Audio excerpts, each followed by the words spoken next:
তুমি আমার ঘরের বউ হইয়া এই জঙ্গলের মধ্যে তারা একটা পরপুরুষের লগে হাত ধরে কথা কইতেছে। ফালতু কথা কইবা না। একটা বিবাহিত মেয়ের কাছে তার সবচেয়ে আপন মানুষ হইতেছে তার স্বামী, অথচ তোমার কাছে স্বামী না, একটা পরপুরুষ আপন কেউ নেই। তোমার পরিচয় তুমি জানতে পারি? আমার বয়ফ্রেন্ড, আমার প্রেমিক।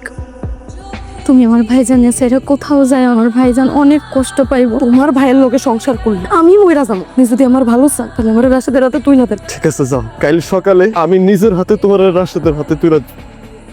ভাই আপনি সত্যি করে একটা কথা কন তো, আপনি কি বিউটিরে আসলেই ভালোবাসেন? বিউটির আমি আমার জীবনে চাইতেও বেশি ভালোবাসি। আপনি শুধু কন, আপনি ওরে ভালো রাখবেন, ওর মনে কোনো কষ্ট দিবেন না, আপনি আমার কথা দেন। আমি আপনার কথা দিলাম সুজন ভাই, বিউটির আমি কোনোদিন কষ্ট দেব।